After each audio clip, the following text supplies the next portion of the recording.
Hello, this is Nabila Rahman. I'm the Digital Transformation Strategist in United News of Bangladesh, UNB. And today I'm very excited to launch our first webinar of this new program called The Tech Collective.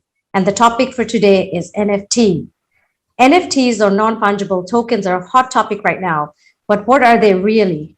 The explosion of NFTs and their accompanying marketplaces have left many baffled, incredulous, and deeply skeptical. So amidst a flood of new ventures, however, it can be hard to tell which are creating value and which are just riding the hype, and how can we apply this in the emerging markets like Bangladesh. Hence, I'm very excited to introduce my co-host, Samuel Bretzfield, who is a tech entrepreneur living in Bangladesh for many years and will be co-hosting with me our very first webinar. Yay, Nabila, I'm really excited to be here. This is awesome. So excited. Our first inaugural webinar, podcast, whatever you want to call it. I'm just super excited to be here. Just for the audience, my name is Sam Bretzfield. I'm a technology-driven entrepreneur with over 25 years of leadership experience. Started working at the ripe age of 17 at Earthlink, which was an ISP back in the day, and moved to Bangladesh at 25 years old. Started Be Global, which is an IT outsourcing organization here in the country, and here with my family. And I'm really, really excited to be here with Nabila. I'm super excited to introduce today Jon Cheney. Jon Cheney is a visionary leader who co-founded and is the CEO of Seek XR, as well as Seek NFT. Jon founded Seek to bring 3D, AR, and other immersive technologies to the world. Seek has one of the most advanced and powerful end-to-end infrastructure platforms out there for the 3D and augmented reality space, and have recently gotten into the NFT space. So I'm very, very excited, very grateful, Jon, for you to be here today and to be our inaugural guest on the Tech Collective. So Jon. Appreciate it. Yeah, thank you so much, Sam and Nabila, of course. Great to be on the inaugural episode. I think that's wonderful. I've known Sam. I've just met Nabila today and really excited to get to know her more. But Sam and I go way back, and many times in many different cities doing all kinds of fun stuff, ranging from Vegas, nothing too crazy there, mostly just CEO type stuff. But many good times, and looking forward to talking today and talking about the future, right? And, we're starting to see little pieces of the future, right? As Nabila mentioned in the intro, NFTs are a crazy technology that most people still don't understand. And, the hype around them right now is causing a lot of people to say, well, should I get involved with this? Or, is this really a beneficial technology? And anyway, excited to dive into to the details here. But for me, new technology is what I've always been about. I always buy the newest gadgets the day they come out. I'm always the first person to try new things, and I love it. And I also understand that because I'm in that really early adopter phase, it usually doesn't work all the way, right? Like, we haven't seen the full potential of that technology when it first comes out, and I just love that spot. I think that's a great place to be able to learn and then help. I also love educating and sharing my knowledge with others. So Jon, where do you think things are really headed? I mean, you say that we're kind of at the early stages of NFT. So if you could put that into context for the audience, I mean, what does that really mean? I could tell you from my perspective, but I would love to hear kind of where you think what that really means to be at kind of the early game, and where things are really headed. I think with a lot of these new technologies, specific industries or maybe just some subset of the market latches onto it. And a lot of times people forget that there's really just one little tiny subset of the market that's in it, and that's mostly gamers and art. And NFTs are a very profound technology that will be used in every facet of our lives. When you buy a car, when you buy a house, when you sell a business, when you get a ticket to an event, right? All of those things in the future will actually be run on NFT technology and be very mainstream, normal to do that today. You're like, wait, what? That doesn't look like a CryptoPunk or a Bored Ape, right? And so that I can just tell you today that CryptoPunks and Bored Apes are not what NFT technology was made for. When the initial NFT proposal, it was the EIP Ethereum proposal, EIP 721, was first introduced, and they said, hey, we want to create this idea of this, this concept of ownership, whatever.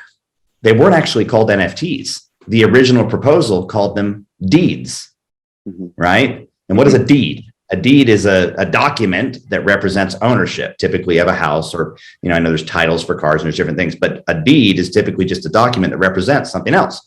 Now, if you have a deed, is that piece of paper special or worth anything? No, it's just a piece of paper that you could print again if you wanted to, or you could even put it on a copier and copy a bunch of them, right? But ultimately, the original official owner of that deed is the one that gets whatever it says is on it, that house over there that's worth $2 million or whatever, right?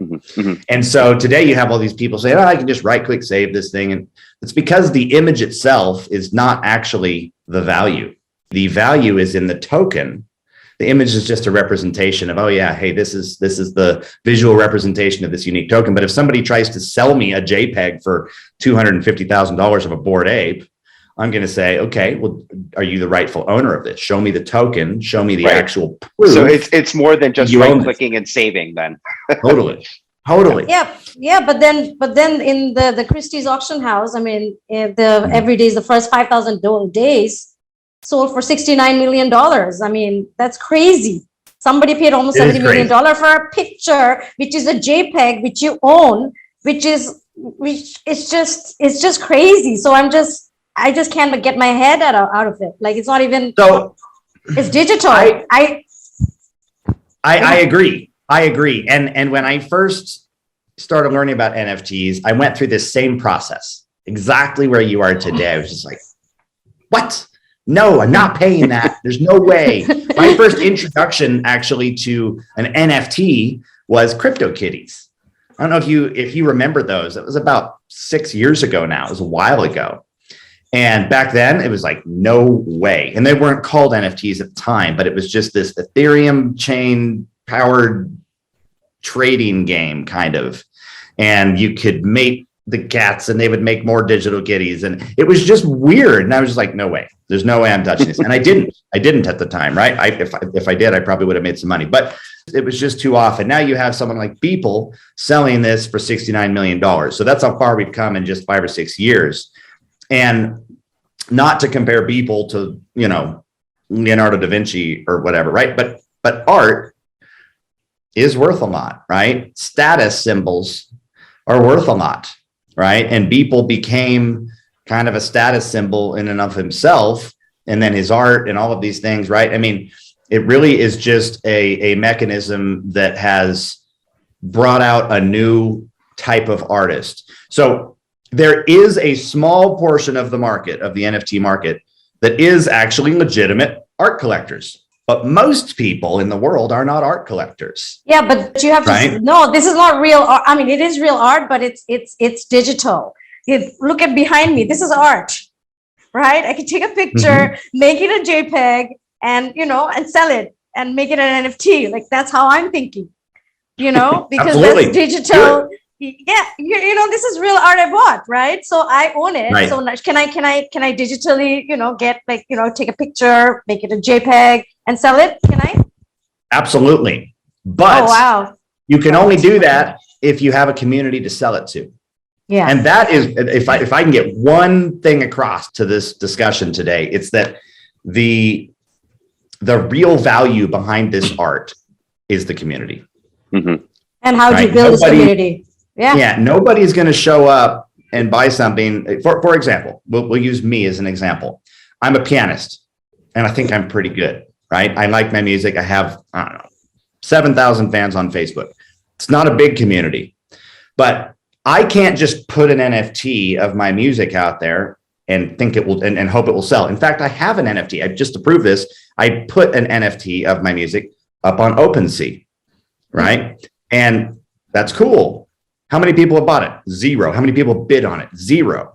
Why? Because nobody knows about it. I haven't really pushed it to my community. I don't have a big community, but just because you create an NFT doesn't mean it's just going to sell. That's one thing that I see a lot of people saying, oh, I'm going to make this cool collection of board, horses or whatever, right? And they're trying to copy what Bored Apes have done or what Beeple has done.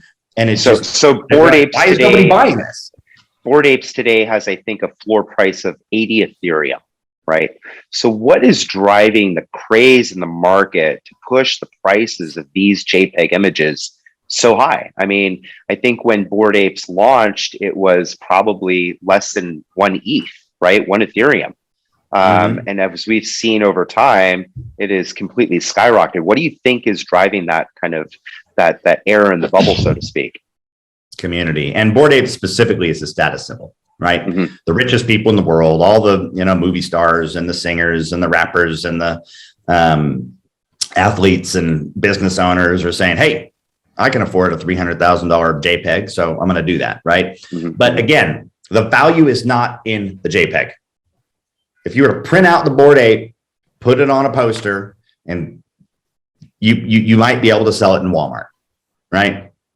Or Flipkart, right? You might be able to sell it for $10 as a poster. But the value in it is the token behind it and the community and the access you get because you own that. So the utility. That's what's driving. That's exactly right. Good. That's a word that needed to come up, Sam. And it's the utility behind it, right? What does that get you into, right? What does that allow you to access? Who does that allow you to talk to? Got it. Right? And access so when you talk about, though, NFTs eating the world, similar to what software has done, right? And you think about maybe mortgages or cars or real estate or insurance, how does that community aspect kind of translate into those other markets? So, kind of moving from art and collectibles to mortgages, completely different industries. I mean, how does that work? I mean, how are things going to move in that direction, do you think? And, what are some of the mechanisms behind it?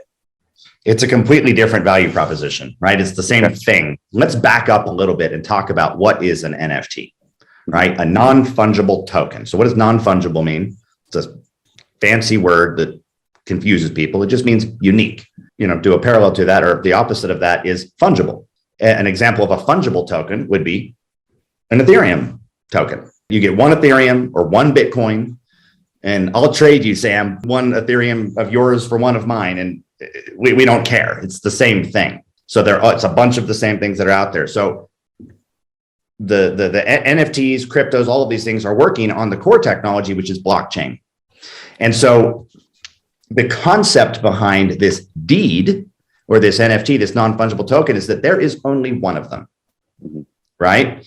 And so because there's only 1 of them, and by the way, let's define also the word token. For a programmer, you don't have to define that. They know what that is. A token is a long hash, which is just a series of letters and numbers. Could be, 20 numbers and letters long, or 30 or whatever. If you've ever looked at your Bitcoin address or your Ethereum address, that's a long hash, right? So that's what it is. It's a non-fungible, a unique long hash. It's a unique string of numbers and letters that represents something. And one of the features of an NFT as well is that this token can also, besides being unique, can also have what's called metadata. It can have an image attached to it. It can have a title attached to it. It can have a description attached to it. And it can even have attachments attached to it. So you could theoretically take an entire business and put all of those assets inside of a token. And then you could sell me your business, Sam, or I could sell you my business through a token. And so by having those tokens on the blockchain and having it memorialized on a ledger, so to speak, that's what makes us unique. And if we were to apply that, I mean, thinking about Bangladesh, right, which is a very, paper-driven society, right? How do you think that we could transition from that kind of paper-driven society to NFT blockchains when we think about ownership of vehicles, ownership of, real estate? How would that work? Well, this gets down to, the main point here. It's about trust, right? People just have confidence in holding something physical. I know I own this thing. One of the primary benefits of blockchain technology is it is a public ledger. Anybody can go in and audit it, right? You cannot cheat the system and change something after it's been done. Once it happens, it happens. If you make a mistake on it, you made the mistake. It's there forever. Everyone can see it. So if you're transferring ownership of something and I see, oh, hey, this title transferred from this wallet address to this wallet address and this token, then I can look up the thing. Oh, hey, that's the title to that car or to that home, right? And so because blockchain technology is what's called a trustless technology, I don't have to trust you to do this because the blockchain takes care of that. They're going to make sure there's a perfect record of that transaction that will never change, right? And so you can always look up the owner of any specific token, whether that's a cryptocurrency or a unique token like an NFT, right? And so that I think can start to overcome the hurdles of this requirement around a paper trail because you can't forge it. You can't forge a token. And that becomes extremely important today. For example, in the United States, I had somebody actually come up to me yesterday. I spoke at another conference about NFTs, and they're part of a huge title company. And they said, we have millions of documents in a couple huge vaults that we have to maintain. And it's very unwieldy, right? If they have to go look something up or find something, right? They have digitized it, whatever, but sometimes they have to go get the original. It's just not cool. Right. But if they could replace that original with an NFT that has a perfect record and trackable thing, that is going to change the way that they do business and save a lot of trees and make their lives a lot easier because digital access is always going to be more convenient. 100%. And so that's a really good example of, somebody that you've met. So what would the advice be for, an organization, whether, governmental or an NGO or, even a private organization here in Bangladesh? I mean, what would the advice from your perspective be? We're hearing all these buzzwords and, seeing these huge amounts of money being spent on NFTs. And I think that's a really small subsection of the market, right? As things expand over and start spilling over into these other industries. But what advice would you give to, an organization in Southeast Asia that's looking to get into this space?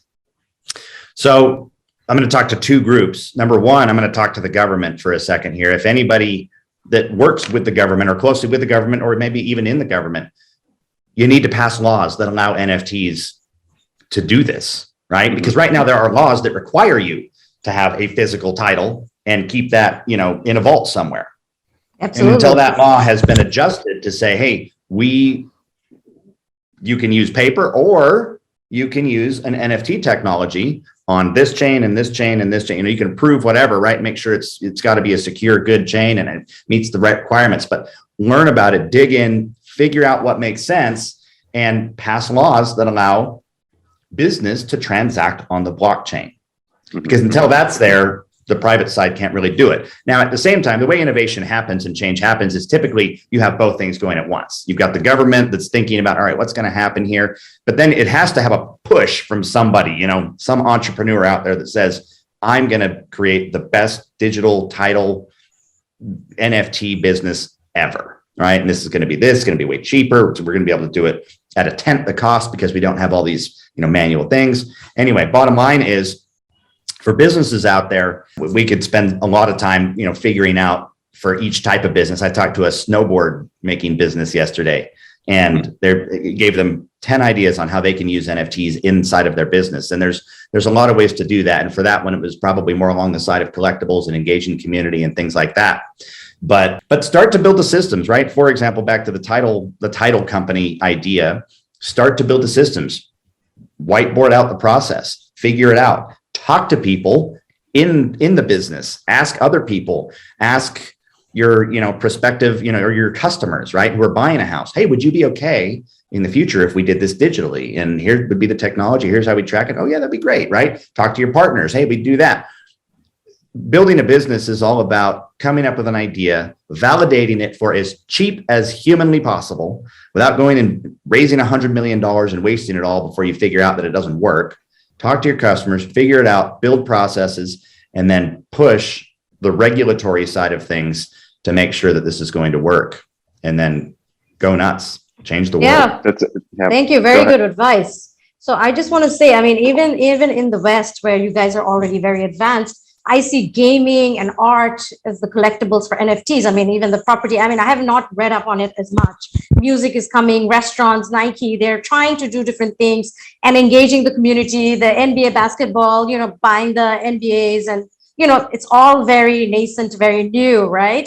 So with the Bangladesh context, my thing is how to build this community. Do we create a marketplace for art? Do we create a marketplace for like a concert? How does it work? Like, where do you to get started? Yeah, I mean, if you're an individual looking to buy an NFT right now, let's talk to that group for a second. Okay. Be very careful. That's my number one piece of advice. Do a lot of research, figure out if you're going to buy into one of these Bored Ape type things. Again, that's very expensive. It's out of my price range. I'm not spending $300,000 on a JPEG, but there's other ones that are smaller, right? I have things that are worth, I don't know, $1,500, $2,000. And I'm just playing around with them to just understand what the community is about. But I fully expect to lose that money. Or maybe let me change that. I'm perfectly okay with losing that money. Right. You're testing the waters. I hope these projects succeed and the investment is good. And again, I don't know if I'm buying it purely for the investment. I think I'm buying it because I like the communities that I'm a part of now. Right. And so that's cool. If you're going to get in, I recommend to everybody, if you're in a position where you can spend $2 on an NFT, do it. Just go through the process of buying one so you can start to understand the mechanisms behind wallets and blockchains and approvals and you know, just all these mechanics behind blockchain that are going to be important to everyday life. And so I recommend just kind of getting in, but don't spend money that you can't afford to lose, and be very careful as you choose these projects. Don't buy them just because the price seems to be going up, because you've all heard of, you know, the pump and dump, right? It's like the stock market. Yeah. Exactly. Right. Exact same as any other commodity, where you can have a bunch of people that get a bunch of suckers in, and then you're just boom. And they pull the rug out and you're done. So from that perspective, be very, very careful. Now, if you're on the creator side, and you want to make NFTs and you have a community, all right, well, that's pretty cool, right? Now you have to start to decide, where am I going to do this? Am I going to do it on OpenSea using Ethereum? Am I going to do it on Magic Eden or something and use Solana? Am I going to do it on, you know, the Dapper Flow chain like NBA Top Shot is, right? Where am I going to create? Almost all of these blockchains are very open source, and you can build your own NFT platform on them. Again, I think one of the primary things that you need to be successful is community, right? If you're a singer and you have 10 million followers, you have a community, right? Yeah. I'm going to take this opportunity to talk for a moment about what we do at Seek, because I think it's really relevant and really cool. At Seek, basically, we can allow you to, we can help you create an NFT platform, right? That's what we do. And we have a lot of customers coming to us, a lot of big groups coming to us. I can't share all the names on here today, but they're going to be launching NFT platforms. But here's why. I'm just going to pick a name that is not one of our customers, Rihanna. Okay. Rihanna's big singer, globally known, amazing. Who knows how many followers she has on Facebook, Instagram, Twitter, you know, TikTok, all these different places, but it's in probably the tens of millions. It's huge. Now, how much of her community does she own right now? Zero. She owns none of her community. And not only that, when she wants to talk to her community, she has to rent her community from Facebook, from Instagram, from Twitter. She has to say, oh, hey, I'll pay you $1 million to talk about my new album to my community. Wow. Please tell them for me, right? An NFT platform can be done completely different. She can say, all right, now I have rihanna.com/community. And this is where I get to talk to my fans and engage with my fans. And the price of entrance into the community could be an NFT. By the way, she can give that initial, everybody can get a free one, right? So the price, the barrier to entry is zero for a fan. They come in, They register for an account, and as soon as they do that, boom, here's your welcome NFT. And it could even be a fun randomized thing where maybe some of those NFTs you get are really valuable and they're really rare, or maybe that, whatever. So it makes it a fun experience to come and say, oh, I want to be part of Rihanna's community now, right? Now, all of a sudden, you have millions of people pouring into her website, getting NFTs that can be traded. She can sell, some of the more expensive NFTs to her super fans that give backstage access or early access to an album, or maybe even ownership in an album, right? And so she can start to build this community and all these mechanisms to engage with it. And she now has everybody's email address. She has a way to talk to everybody.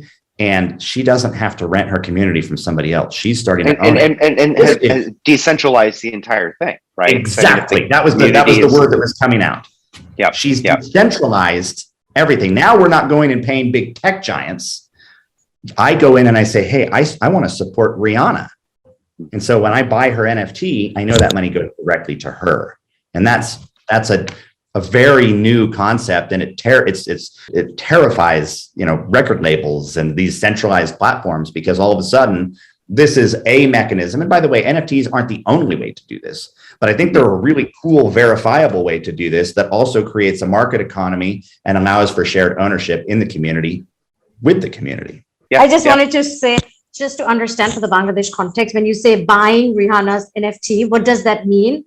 And, and buying through blockchain, Ethereum, can you explain what it means as a very layman who are non-technical people? Absolutely. So on the blockchain, there's a couple pieces here. In order for a community like Rihanna's to work, where she's bringing tens of millions of people in, obviously you want to keep it as simple as humanly possible. And so right now, in order to buy, for example, an Ethereum or a Polygon or a Sol or one of these cryptos, you have to use an exchange of some sort, whether that be something like Coinbase or crypto.com or whatever. There's 100 of them out there, maybe 1,000 of them out there, where you can buy cryptos and you can exchange normal money, which a lot of people will call fiat in the crypto world and outside. But then you buy a different type of currency, which is a cryptocurrency, which is a type of money that lives on the blockchain, right? Now, again, for the Rihanna example, I think that you can give people an NFT without having them to pay for it, right? When they first join, they're just going to get something. And I think that's probably a very wise thing to do. Or you could make it just an extremely low barrier of entry, but it costs maybe $1 or maybe 10 cents, right? It's something very NFT small. Goes into a wallet. Is that right? Correct. John? So you have a wallet like MetaMask, a Phantom wallet, and that's like an app that people download onto their phones, right? Which, yes, but I think that's still too complicated for most people, right? Mm-hmm. I think the MetaMask wallet and the Phantom wallet for us, right? We're doing it and it's easy now, right? It's a Chrome extension. There's an app on your phone and it's pretty straightforward. But I think for the masses, for the next 99% people that get into this, right? We're not even at 1%. I think really when you people that are very comfortable getting in and doing things, it's got to be even easier than that. But yes, there's a concept of a wallet, which is basically an address that belongs, a unique address. And I have my own address and Sam has his own address and Nabila has her own address and we keep those private. But then we can send something, you can send something through the blockchain that will create this public record in the ledger. Hey, this address received this NFT or this amount of crypto or whatever. It's all very public. Crypto is the worst place, or the blockchain is the worst place to hide money, right? Because it's completely visible by everybody. And if there's a big $100 million transaction that happens, everyone says, what is this, right? And you have 1 million people around the world looking into it and tracking down, and what else is this address done? And, it's a bad place to do. It's actually a bad place to do illegal things, even though a lot of people early on, that's what crypto was associated with. It's really a bad place to do it. But anyways, the wallet allows you to store these NFTs and then you can connect your wallet to different types of websites, right? Then you start to have some questions around, which we can get into if we want, some of the cross-chain interoperability problems, right? If you have a Solana wallet and an Ethereum wallet and a Bitcoin wallet and a this kind wallet, right? You might end up with 10 wallets on different platforms, and that starts to get really unwieldy. So I think there's still some innovation that hasn't happened yet around that to make this technology really, really simple, right? But I do like the word wallet because I think it's fairly easy to understand. It's a place where you keep your money. It's a place where you keep your valuable things. You could call it a vault. You could call it whatever you want. But ultimately, that's where these things would live. They would live inside of some sort of wallet. Now, one of the really cool features of these wallets and websites that interact with these wallets is they can verify that you have something in your wallet, right? Like a membership card or a library card, right? You have, in order to get into the library, you need your library card, right? Or at least you used to have to. I don't know if that's still a thing around the world, but you have to you show some sort of membership to get in. A website can verify, like maybe Rihanna has exclusive merchandise that only holders of a specific NFT can get into, right? And maybe this NFT costs $100. Maybe that's the floor price.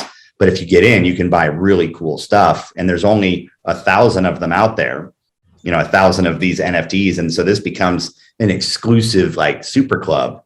Yeah, like meet Rihanna with 1,000, like get her autograph, go have lunch with her, brunch with her, have whatever. Or maybe it's something even as simple as, hey, jump on a Zoom meeting, and just talk to her. Yeah, she's there and you can talk to her. So it's like a club membership community feeling. Yeah, absolutely. I can see. I mean, there's so many use cases that can be done, and it can just explode if done right. And simply for the customer journey is so important here. Exactly, and it's about that verification of ownership. See, that's pretty hard today, right? If you wanted to send out an exclusive invite to do a Zoom call with Rihanna, it would be hard. The mechanisms would be hard to verify who's doing what. And then even harder would be transferring that right to somebody else in a way that Rihanna's comfortable with, right? But on the blockchain, that can all be done inside of her little marketplace, inside of her community. Right? People can buy and transfer. And maybe that club, right? She says, hey, every Tuesday at 7 p.m., I'm going to get on and with my community. And those interactions become really valuable. And so maybe it was $100, drop price, but eventually that becomes $1,000 or $2,000. It drives the price up of her super fans. And that allows, people to make money on the NFTs that they bought early on. But also if people really want a cool, unique experience with Rihanna, they can buy it. There's a mechanism whereby she can engage with her fans in almost whatever way she wants. Mm-hmm. Yeah, that'll be very cool. Interesting. Once it starts. So I'm hearing transparency. I'm hearing a lot of utility, and not just these big pieces of art that's getting all this crazy press, but things that can actually, and industries that can be benefited by this technology. And I think that's really, really exciting.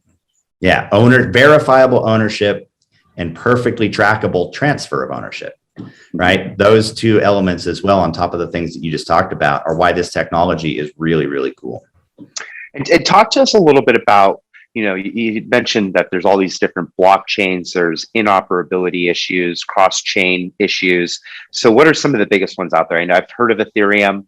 I think I've heard of Solana. I think you mentioned AVAX and Polygon. So what are the differences between these projects and what makes them each unique, I suppose? I mean, that's we could spend a long time answering that question. The nutshell version. Absolutely.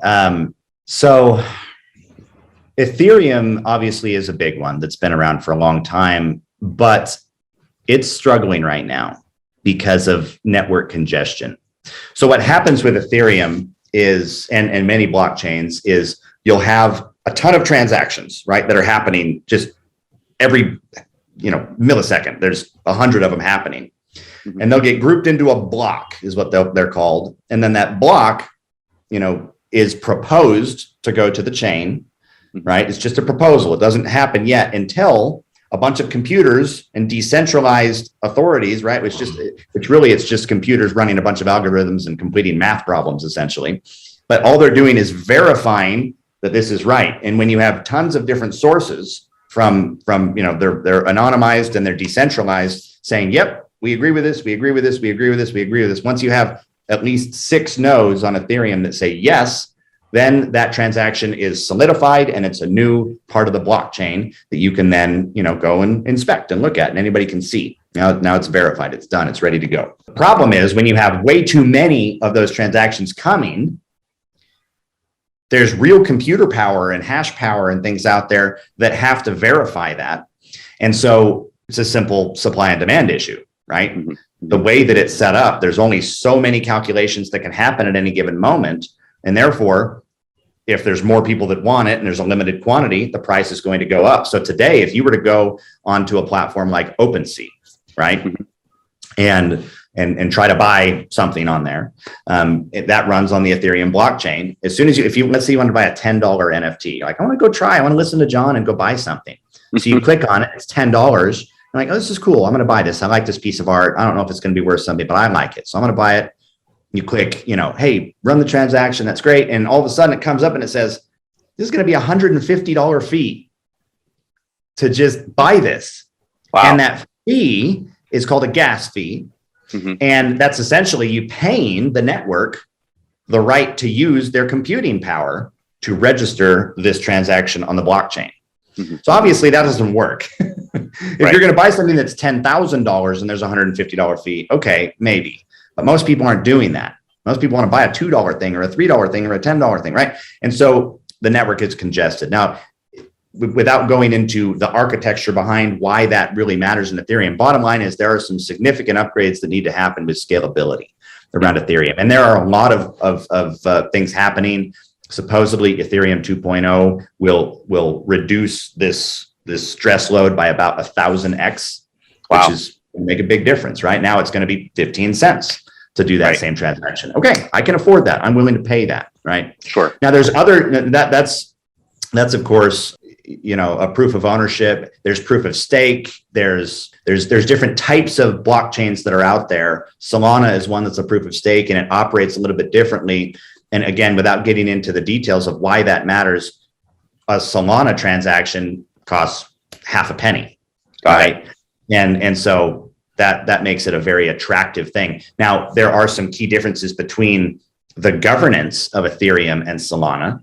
For example, Ethereum is very distributed, whereas Solana has a little more centralized authority that is making sure it's working properly. And some people like that, some people don't. For me, I actually don't mind it at all. I think that these networks, these operate, honestly, I know this might sound weird to some of you that are new to this, but Bitcoin, Ethereum, Solana, these are actually operating systems. They're closer to like Windows and Mac OS than they are to other things. Oh, that's a great way to think about it. What a fantastic analogy. You can build applications on top of these different chains, right? And so I think it's okay that, some big company builds the best operating system out there for blockchain. I think that's fine, right? As long as they maintain that transparency and ability to audit and, public, elements that we've been talking about here. Great. So much learning. I just hope our audience got to understand a lot of these new technology, a lot of these new jargons that probably they're hearing for the first time. I'm blown away, Jon. As usual, the amount of knowledge that you have, in this space, I'm so grateful that you're here. If I was somebody that wanted to learn more about this space, can you just give us a quick, couple minutes about, how you went down the rabbit hole, where to start, what type of resources I should be looking at, to help me kind of, get me to a certain knowledge level? Yeah. Absolutely. I would approach it the same way I approach the news, right? I don't trust Fox News or MSNBC because I think they both have their agenda. And so you have to say, okay, I'm going to listen to what they say, and I'm going to listen to what they say. And I actually like to get my news from very different sources and some in the middle, right? I like to just find varying opinions. And then I have to do my best to try to figure out what the truth really is, right? And sometimes that's difficult, but so I like to get into, the discussions, right? So I'm on Reddit, I'm on Twitter, I'm on Instagram, right? I actually really like an Instagram handle, Metaverse, METAV3RSE, right? So that E right there is a 3, but it's Metaverse. That's a really cool one that talks a lot about NFTs, a lot about crypto, a lot about Metaverse, XR, other things that we do here at Seek and all of that. But it's just a great place where people are coming together, and it's just talking about real events that are happening and just saying, hey, this happened. And then everyone starts to talk about it. So I'd love to read the comments and see what people are thinking. And then obviously Google, right? You're going to jump in and just start reading and finding, different people talking about it. And I like to, again, back to the Fox News, MSNBC, polar opposite kind of opinions, I like to say, what is Ethereum? And I'll read about it. And then I'll say, why is Ethereum bad? Why is Ethereum good, right? And I'll try to find articles and people arguing both sides, because then I can start to understand the pros and cons, right? If I'm going to buy something as a business owner or just as an entrepreneur, if I'm going to make a decision or if I'm going to buy a piece of property or something, you're never finding a perfect deal. There's always a lot of good and there's some bad, and you have to weigh both sides and just say, okay, I'm going into this. I understand the risk here. I understand the benefit I could possibly get here and what this can bring to the world. And then I try to make my own decisions. So I would just try to look at a very broad range of opinions, right? And Google will help you find those, right? Yeah, fantastic. Yeah. How do people find you? How do they find out more about Seek? What's your website address? Are you on LinkedIn? What's the best way to connect with you? Yeah, LinkedIn's probably the best network. I talk a lot on there, and have a decent size following on there, talking a lot about these new technologies. You can find me, just look up my name, Jon Cheney, Jon, and my last name's Cheney, Cheney. I'm sure you'll put it up on screen. You can find me on LinkedIn. You can find me on Instagram, and I'm on, Twitter and other things like that as well. And then our website is seekxr.com. Right. And feel free to go there and if you want to reach out and get in touch with me specifically, feel free to do that. My email is john@seekxr.com. And I'm happy to field any questions and pass you off to some of my team members, and some of you I might want to meet specifically. And I might pass some of you back to Sam. Sam's a good partner there that we work with sometimes to do good things. But anyway, long story short, I'm very willing and open to connect with the community and teach. And I just know that this technology is important for our world, and it's just the beginning. So the better you understand it now, the better off you'll be in the future as it starts to become a main part of our life. I agree, 100%. John, Nabila, is there anything else? Yes, I just want to close off by saying thank you so much, John. I've learned so much. Thank you, Sam. Also, I just want to say that, No, thank you, Nabila. Time. I'm excited. Yeah. This is we're going to do this every month, right? Yes. And bring on a new audience member. I think the Tech Collective is a great space, and I hope people learned from this session with John. I think very grateful to you, John, to spend the time with us today, share your knowledge. I agree with you. I think this is a very, very exciting space. And Nabila, I'm excited to collaborate with you on the Tech absolutely. So I just want to say, I know. And then the first time I heard about NFT was with you when you're buying all this art, and you're just so excited, and you're going from one app to the other, and you couldn't stop talking. And I was like, this is like a few months ago, and I'm like, what is this? And I am an art curator. I am an art collector. What is he buying? Show me what you're buying. And I'm very excited, not just from the NFT perspective, not only just from the art perspective. Yes, it's uncertain. Yes, but it sounds so promising, and I just hope it's just not a hype, but there is actually truth to it. And, and I'm very excited because of the community-based projects that the NFT is going to bring, and, and the new use cases, from property, from restaurants to concerts to retail outlets, and many more that we don't even know about yet. We haven't even, scratched the surface yet. So I'm very excited to learn and be part of this community, to this growth, to this evolution. I just think, it's exciting to learn about this technology, and I just hope that it takes off, and it's just not just a hype, but it's here to stay. I agree. It's fun to learn. I love learning, and I'm still learning too, right? I'm sharing just basic knowledge, but man, I'm always looking for places to talk and learn. And I've learned a lot from Sam, even, quite honestly. He's being humble on this call, but he's pointed me in the direction of great resources where I've learned a lot. Thank you guys both for having me on today. Yeah, thanks, John. Really appreciate you being here. Awesome. Thank you.